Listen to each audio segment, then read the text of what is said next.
Okay, peace, everybody that's here. Just want to send everybody that's here some love. You are listening to the More Than America podcast. For those that are new to this podcast, what we do here is cover everything, all news and issues pertinent to the Moorish American paradigm. We try our best to put everything into the proper perspective from a Moorish perspective. And so, what we're doing today, we're talking about our fellow sentient beings. We're talking about orcas, also known as killer whales. It's known, just scientifically known, that they're self-aware.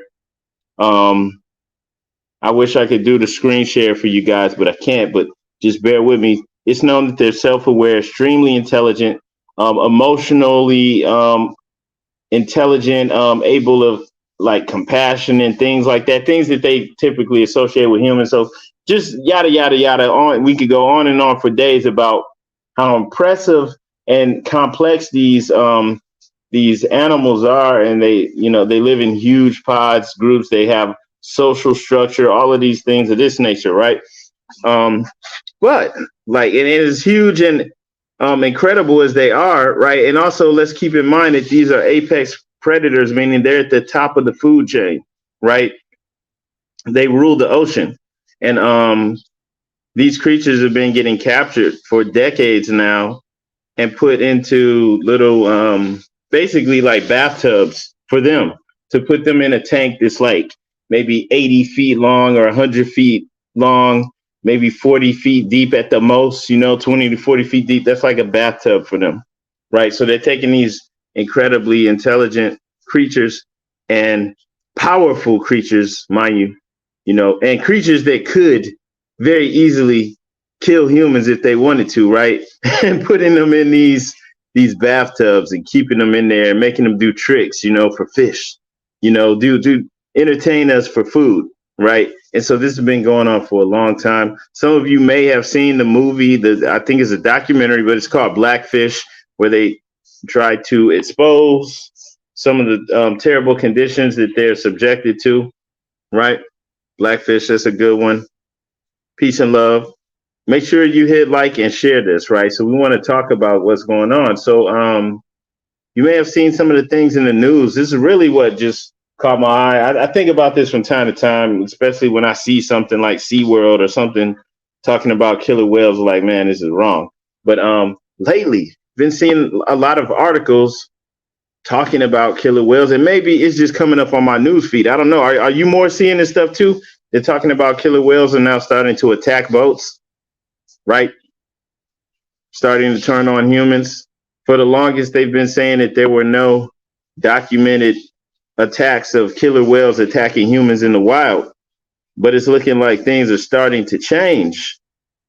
Something's happening. So I do want to talk about that more. And like I said, just want to put things in the proper perspective. Why? Because we're not going to get the proper perspective, I guess you could say, from the mainstream. We're just not going to do it. They're not really going to cover things honestly, right? There's always going to be a spin on it, and we're going to take that spin off.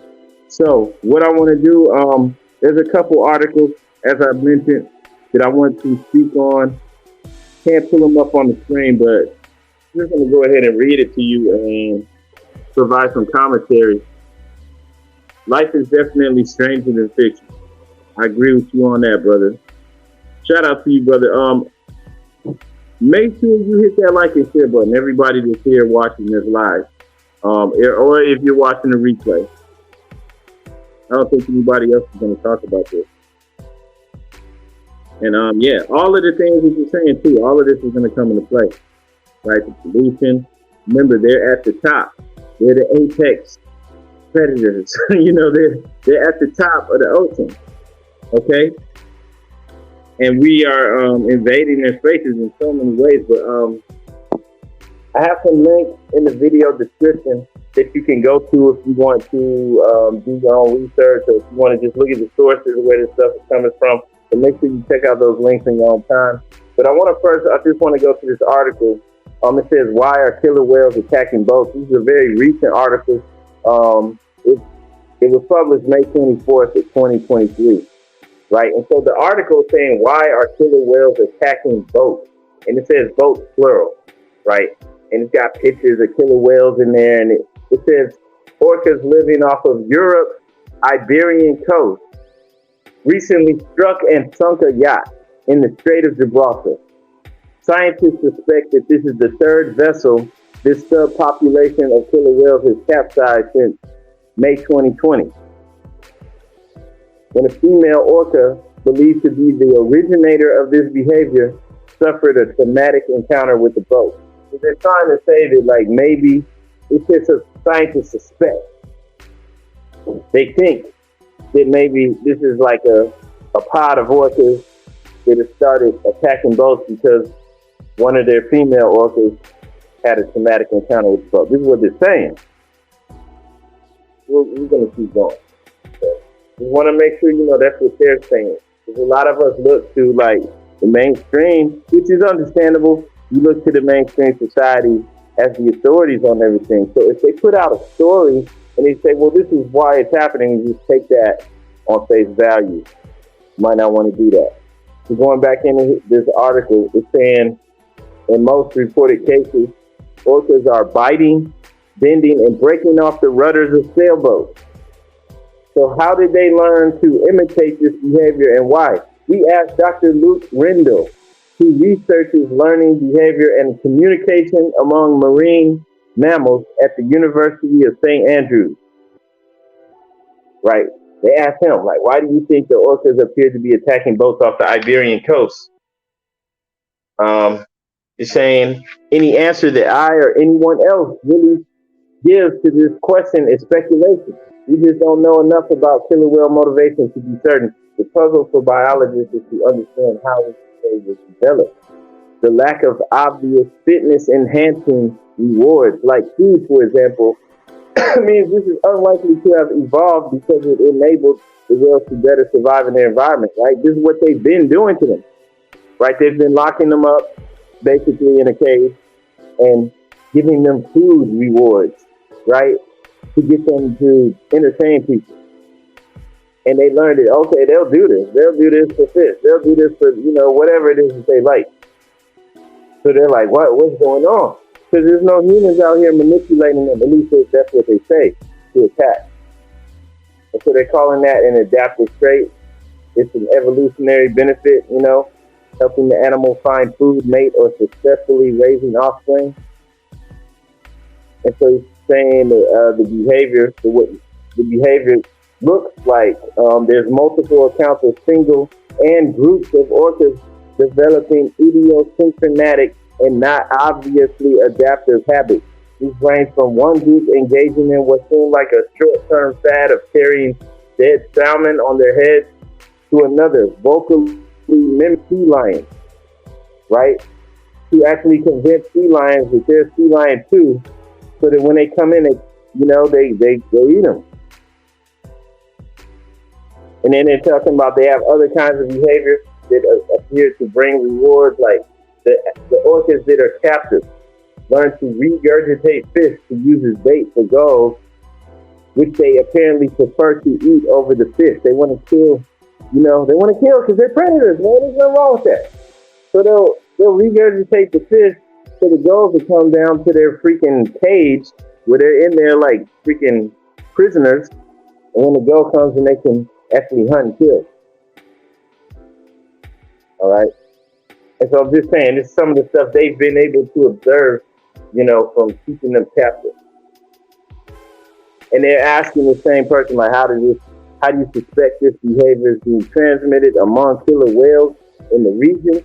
Probably started, this is just their hypothesis. They don't know anything. Probably started with individual orcas, but would appear to spread through social learning. We recently published a paper on a similar fad-like behavior in bottlenose dolphins, and we identified the dolphin that promoted a tail-walking behavior it had acquired during a temporary period of captivity. And then they're talking about the recent yacht sinking. A yacht got sunk. Oh no, some people with money might have got hit by this, right? So they're saying a specific individual was identified as the potential source. This orca was prompted to engage in the behavior due to past trauma, perhaps being struck by a boat rudder, according to the account. The precise reason is very hard to know for sure, but we do know the behavior has spread through her group, and it's difficult to explain that dynamic without involving some kind of social learning, the spread of information, right? And so they know that killer whales have the ability to communicate, right? They have their own language, and it's actually a language they pass down through generations, right? So they actually have language. I'll speak on that later. But is there evidence of killer whales behaving this way in the past? Same person as doctor saying, I have experienced orcas swimming very close to our boat in the waters near St. Vincent in the Eastern Caribbean. During a research survey, our vessel, like those involved in these interactions, was about the size of a large whale, a humpback, for instance. Maybe they were investigating us, but it never escalated to any kind of physical interaction. My impression is they were interested in the boat's propeller and the current it created, and they came so close on one occasion that we had to take the engine out of gear to prevent an injury. So approaching boats is not novel, right? They're learning how the boats work and how to stop them. These people are just acting like they're playing dumb, like we don't know why. They want to see what's going on with the propeller, right? Saying when they got close to them, they cut off the boat propeller so it's not like hurting them, right? And they're saying the subpopulation of orcas responsible for these attacks is critically endangered. And they're saying that if the killer whales continue attacking boats, it will make protecting them harder. Not only does interacting with revolving propellers increase the risk of injury, it threatens people from injuring or crews to the sinking of vessels. And you have to remember too that whales, dolphins, killer whales also will beach themselves sometimes. So them coming up to the propellers, not just them being, oh, I don't know, this is going to hurt me. Sometimes they may be doing something like that specifically to take the boat out. I mean, you have to think, like, why else would they literally beach themselves? Some may actually be coming in too close, but killer whales will sometimes beach themselves on purpose to capture whatever animal they're trying to eat. And they do that because they know that they can get back in the water, right? They'll like chase the lion or whatever up onto the coast or a bunch of fish, and they'll eat them, right? And then slide back into the water, right? So they're not stupid. So when they do things like that to kill themselves, they're doing it with that purpose, right? They're intelligent. So this is just speaking about these killer whale attacks, right? Coming back to this, it's saying that it is possible that some will call for these orcas to be controlled up to and including having them killed if they continue to threaten human life and livelihood. This poses significant ethical questions about our relationship with these animals. Should we as a species that ultimately holds the greatest power vacate small, vulnerable vessels to the orca's habitat as part of a shifting relationship to the sea, which we know is deteriorating as a result of our actions, right? Isn't that what the sister Vanessa said in the chat? Like, these are our actions. The ocean is their domain. And then having an understanding of how intelligent they are, how they have families, they take care of them, they have language, they have all of these complex social behaviors, right? If we're actually going to do things the right way, we have to look at things differently. If they're attacking the boat, we have to ask why are they doing it instead of just, we need to kill them. But just going back to this saying, should we confer ourselves the right to navigate as we please and control any non-human animals that impede upon it? Right, culling them. This is the question this one scientist is like asking. Reports indicate a traumatized victim of a boat collision initiated the behavior. Our notions of solidarity and self-defense among killer whales outlandish. And the scientist is saying, I regard this as a plausible speculation. The authors of the recent paper cast it as a number of assumptions about how the behavior might have developed, which generally increased pressure on their habitat and the idea of natural curiosity as other options, right? Notions of collective self-defense and cetaceans, aquatic mammals, including whales, dolphins, and porpoises, are far from outlandish. We have accounts of sperm whales rising to each other's defense when orcas attack, for example. Like they work together to defend each other or to defend the group. Solidarity is a more subjective issue, and we don't have access to the internal mental state of these animals to understand whether this is really going on. But they're saying they've seen them, come together, right? Also, he's saying, I can, however, point to a different quotation. Humpback whales apparently aid other species, notably seals, that are under attack from orcas. The scientist who led the description of this behavior, Robert Pittman, said he regards it as inadvertent altruism based on a simple rule of thumb. When you hear a killer whale attack, go break it up. Right? And they're saying that, they don't understand, they don't know if it's the killer whales perceive their own common aggressor in us, but that it's not, it's not something that they can dismiss. Like they can't say that it's not possible, that that's what's happening. They don't really understand. And so just going back to that, there's another article too, speaking on it from the Insider, Business Insider. The Business Insider is talking about this too. And this is from June 3rd, 2023. It says the orca boat attacks are likely to escalate.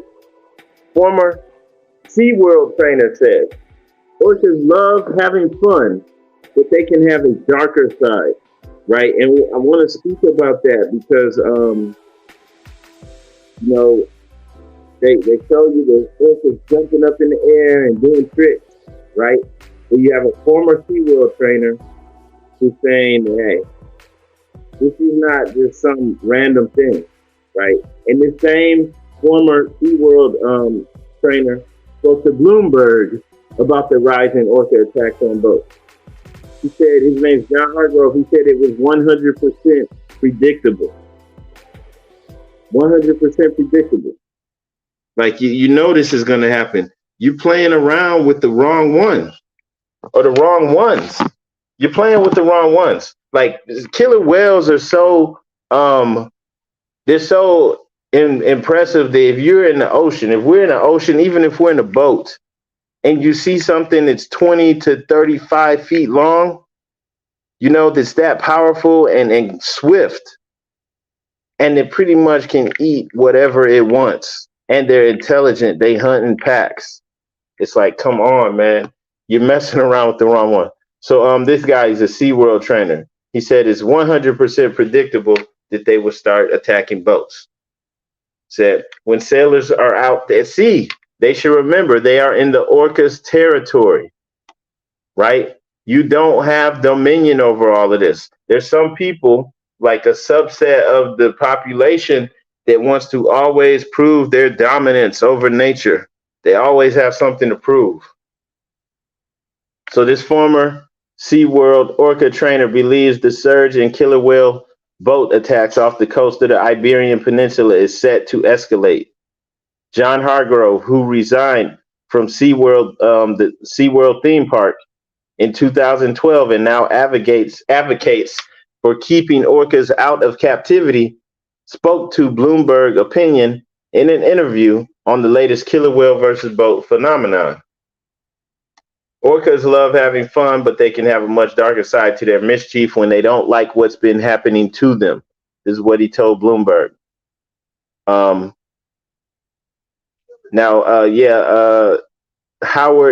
Chua Eoin and Hargrove, the guy who was a former SeaWorld trainer, co-wrote Beneath the Surface, Killer Whales, SeaWorld, and the Truth Beyond Blackfish. Blackfish, that's the book on the realization that the relationship between human and animal worlds must be radically rethought, right? It's time to start rethinking things, even thinking that just the animals are just here for food, right? We could just mass produce chickens and all this stuff. Like, all of that stuff needs to change. Okay, but and then Blackfish also, y'all check that out, the movie, the documentary. But so given his intimate knowledge of killer whales, Hargrove believes the trend of orcas ramming into vessels is 100% predictable, right? And then there's a video from Bloomberg Opinion with these guys speaking and they're trying to discuss what's going on beneath the surface. Let's see if we could play that footage. We're gonna try to. So this is now like starting to come to the forefront. You probably are seeing this, right? Somebody out there has got to be seeing this besides me. This stuff has been bubbling up for a while. When you had that Blackfish movie, right? It was a Blackfish movie. I think it talked about Tilikum. You had an orca named Tilikum, and Tilikum killed a man. But before he killed a man, there were other incidents, right? And the man that he killed, I'm trying to think. Okay, so Tilikum basically he was locked up in a cage. He was a killer whale, I believe, at SeaWorld, and he was a male, and they had an incident where I think it was a homeless guy. They claimed the homeless guy snuck in to the park after it closed, and for some reason he got in the water with the killer whale, and he ate that fool. Sounds suspect to me. Yeah, sounds real suspect. So that's what they told. But Tilikum wound up drowning one of the trainers, one of the orca trainers, right? And he did it during the show in front of everybody, let them all know that he was tired of doing their tricks for fish, right? And he had been giving all types of warnings before all that stuff happened. They had so much, so many warnings, like to cut it off, to stop making them do this stuff, right? Like I said, he killed somebody. It wasn't like his first taste of blood. He killed a man before that even happened. But, he took the trainer and he drowned, I think it was a female, he drowned her in front of everybody, right? While the whole little circus show was going on. I'm only bringing that up because, there's a whole mess with that killer whale. A lot of people don't realize that. Like, they were breeding him so that they could make more killer whales like him because he was big and impressive. And I don't know what they did with Tilikum. Like, I think they said they were going to retire him. I don't know if they released him into the wild or what, but he killed before, right? And so just coming back to this, you had this discussion. I can't play this whole discussion. It's like 44 minutes long. It's the Bloomberg Opinion Show, in which we unpack news of the moment. My name is Bobby Brooks. I'm your host. I come to you today from the wilds of northwestern Connecticut in Warren. And I'm delighted to be joined by my friend and colleague from London, Howard Chua. Howard. The senior columnist at Bloomberg Opinion. Good job.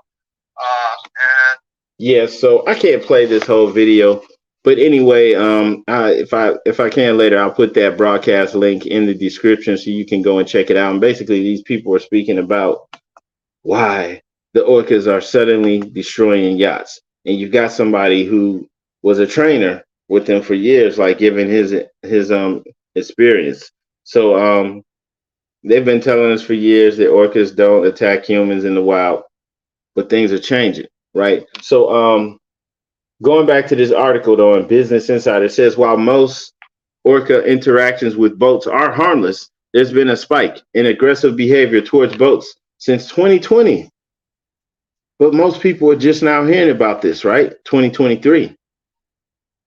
So this has been going on for at least 3 years. And it's just now escalating, getting to the point where they can't just overlook it, right? There was in Portugal, orcas sunk a sailboat and rammed into another one in the Atlantic Ocean. So that's during COVID. Yeah. And then they're saying comparing orcas hitting boats to when people start roughhousing just for fun, it can turn aggressive quickly. And that's this guy, this Hargrove guy, he's saying this is exactly what you're seeing with these boats. Starting off with the killer whales taking control of the rudder, then pushing boats, then escalating to hitting and making holes in the vessels. and discussing videos of the creatures ramming into the boats. That's nowhere near as hard as those whales can go, he added. He's like, this is plain for them. This is nothing to them. Orcas can grow up to 30 feet in length and weigh 6 tons. If they wanted to, they could completely tear those boats apart.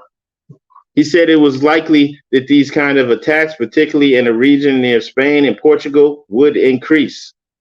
This type of behavior always escalates.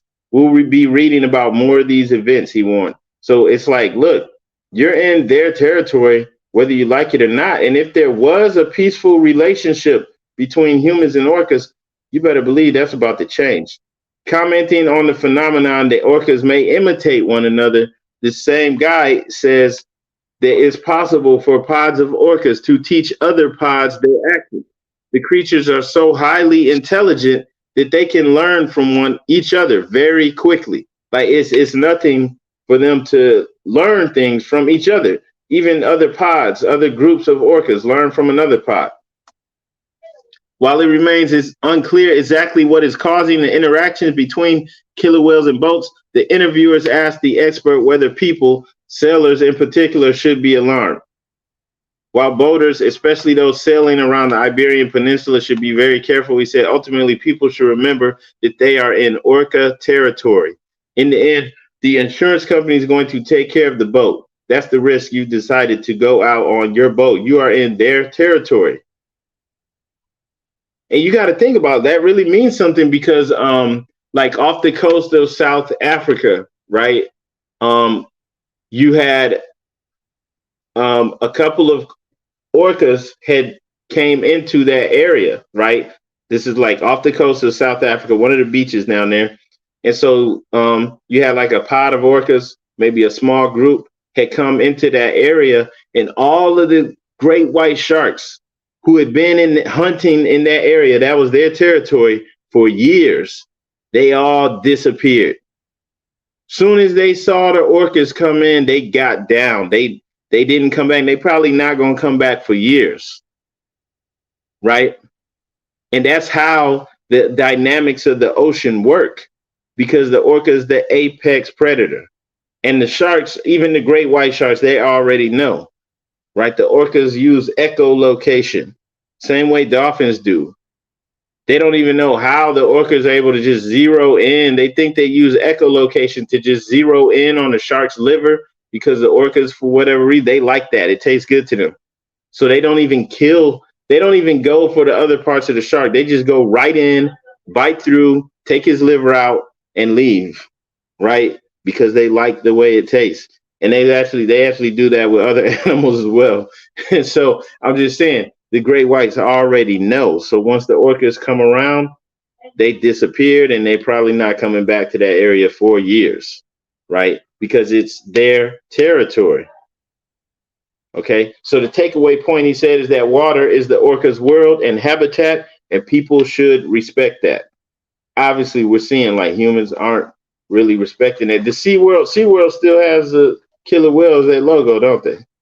They still got the pictures up with the Shamu, right? They still doing it. So we're still seeing that. But just coming back to this, right? Because the attacks they're probably not going to stop. But I want to just share something else too that I thought was wild, man. Once again, this is a recent article. I just saw this. It says June. It was published June 2nd, 2023, and this is from Dive Magazine. And this is like a magazine aimed at people that go scuba diving, people that, you know, go snorkeling and stuff in the ocean. It says 57-year-old orca held captive in Florida aquarium to be released. And it's got a picture of the orca.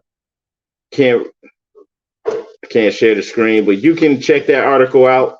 It's in the video description.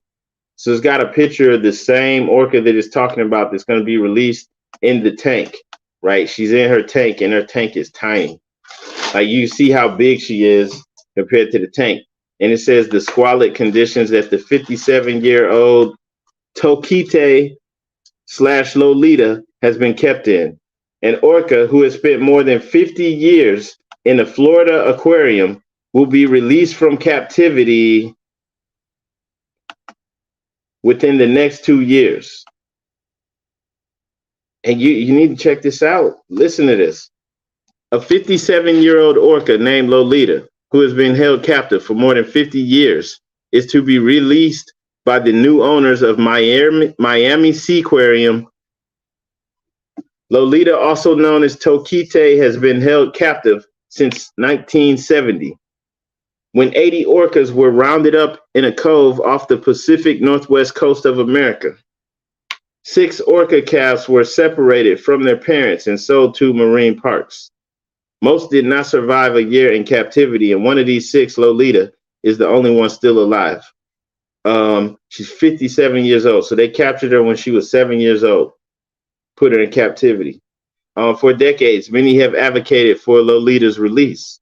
In March 2023, after reaching a binding agreement with the nonprofit Friends of Lolita, Miami Seaquarium will return Lolita to an ocean habitat in the Pacific Northwest. The move will require a permit from the U.S. Department of Agriculture and the National Oceanic and Atmospheric Administration. Okay, hang on. I'm gonna pull up a little bit more about that. So they're moving her from this aquarium she's at in Miami to an ocean habitat in the Pacific Northwest, all the way on the other side, the West Coast, right? So that they can like start getting her back used to the ocean and release her. And in order to do that, it's saying it needed a permit from the U.S. Department of Agriculture and the NOAA, National Oceanic and Atmospheric Administration. Lolita will receive the highest quality care as the team works to make relocation possible in the next 18 to 24 months, Miami Seaquarium said in a statement.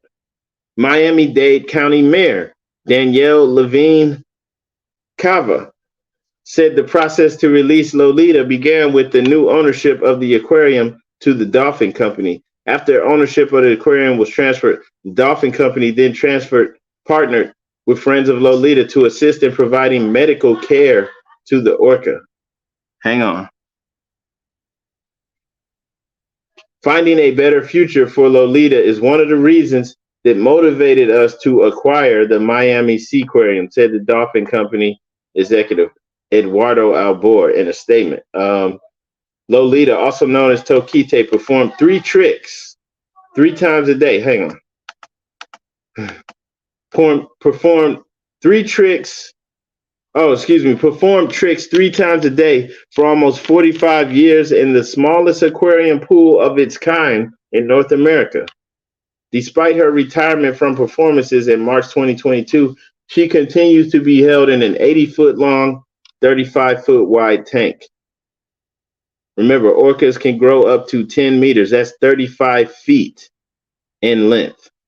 And she's being held in an 80 by 35-foot wide tent.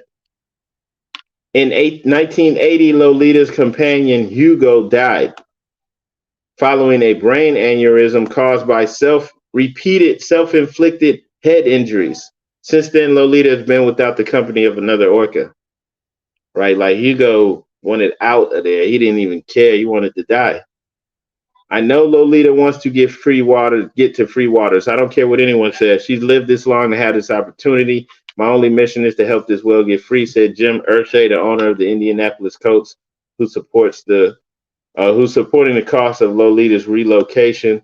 The relocation of Lolita will involve transporting her via plane to an ocean sanctuary in waters between Canada and Washington, where she will be under 24-hour care until she acclimates to her environment. Initially, Lolita will swim inside a large net, learning how to catch fish with the support of trainers and veterinarians. Right? They got to get her ready to be back in the world. Ocean Sun, an orca alleged to be Lolita's mother. Check this out. Ocean Sun, an orca alleged to be Lolita's mother, continues to swim freely with other members of what researchers have named L-Pod.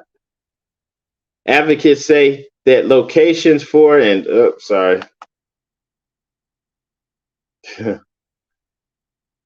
I clicked on something. Okay, so it's saying that her mother is still alive, right, and living in the in the ocean, and that they've been tracking them, right? They know the pod that she came from and everything, and that her mother is still swimming free in the ocean, right? So I wanted to read this for a reason, though. Just bear with me, all right? While you're here, while I pause, make sure that you like and share this video, right? So getting back to this, it says Ocean Sun and Orca alleged to be Lolita's mother continues to swim freely with other members of what researchers have named the L-Pod. Advocates say that locations for a sea pen include one in ocean waters with where Lolita's family swim through. So they're trying to say that they're putting her in an area where her family still swims, right? Like their territory, so that they can return her to her family. And that's the other thing, though. The orcas, like, they have these strong family bonds in their pods. They're like real big on that family, nationality. They have that, right? And so this is going back to this. There's the opportunity for her to acoustically connect with her family, without a doubt, Charles Vinnick said. Charles Vinnick is the executive director of the Whale Sanctuary Project. So acoustically, yes, and potentially physically over time. Lolita is not the first orca to be relocated back into the wild. Kiko, the captive orca made famous by the Free Willy movies, moved from a marine park tank in Mexico to an Oregon aquarium pool, and finally, in 2002, a sea pen in Iceland. Kiko later swam to Norway and lived in the ocean before dying of pneumonia. And then PETA highlights, PETA is the People for Ethical Treatment of Animals, highlights the varying opinions of over relocating orcas back into the wild. There's a debate about Kiko and how he adapted, but I point to his freedom as a victory and proof that he did learn to survive on his own.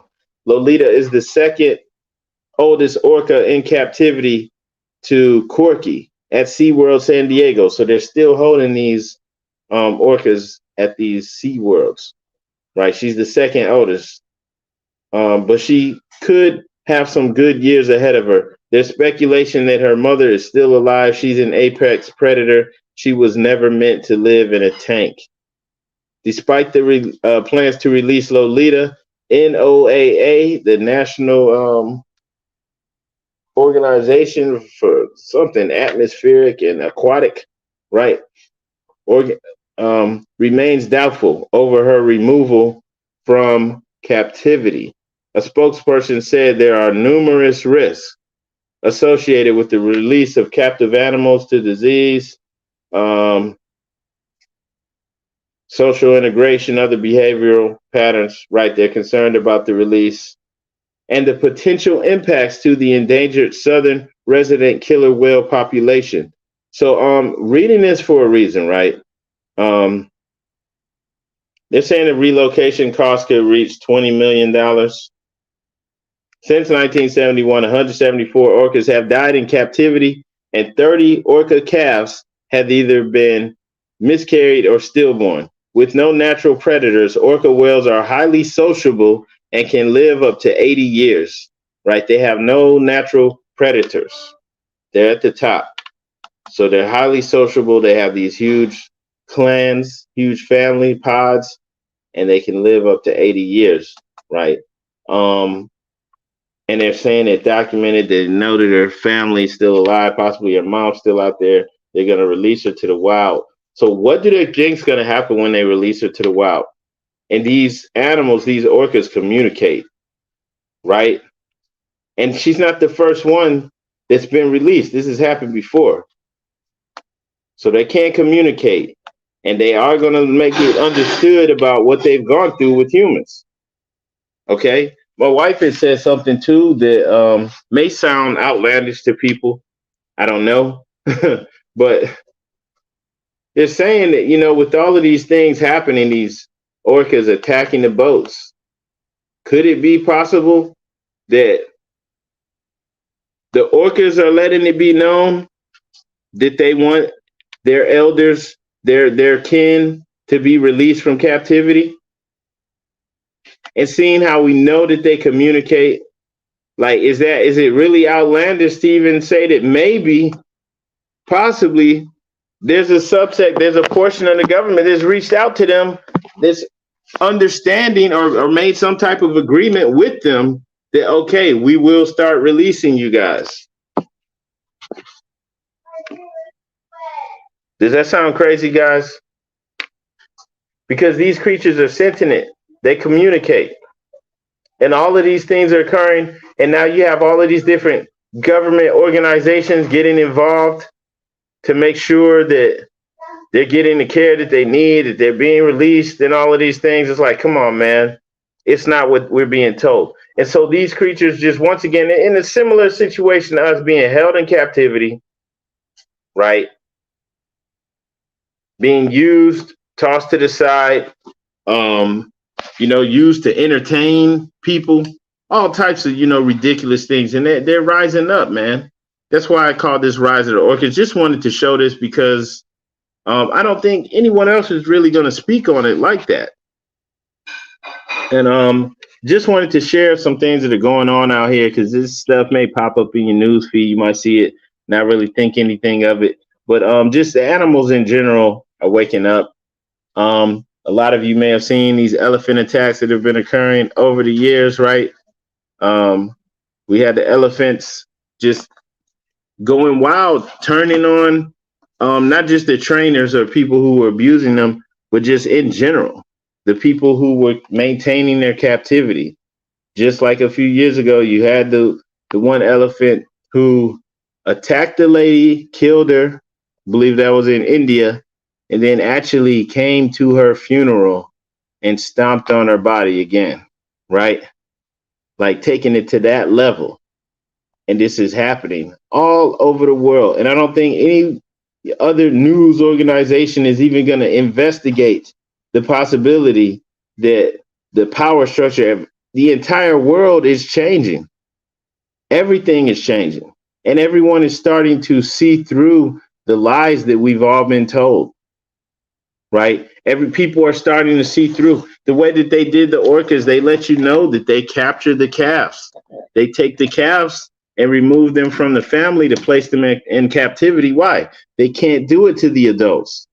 The adult orcas are wild, right? They're not going for that.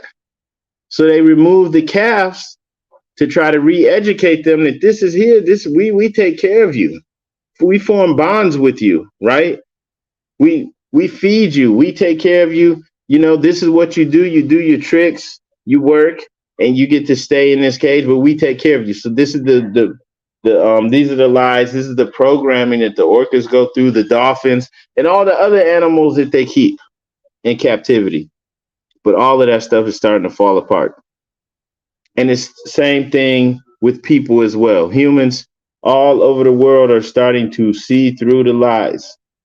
They're starting to recognize that they're being played. They're starting to run out of patience for this game. It's all falling apart right before our eyes. And so it's not just an issue with humanity. It's with the whole entire world. All of this stuff is coming down. I'm not going to keep this video much longer. Just wanted to share that and just put that possibility out there that, things are happening on a grander scale.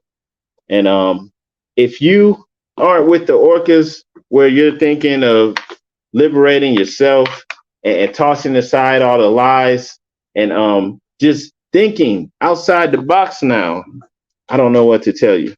But I'm assuming because you're here, you are. And if you are here for that same reason, make sure you hit the like and share button. And on that note, let's go ahead and get up out of here, more. Peace and love.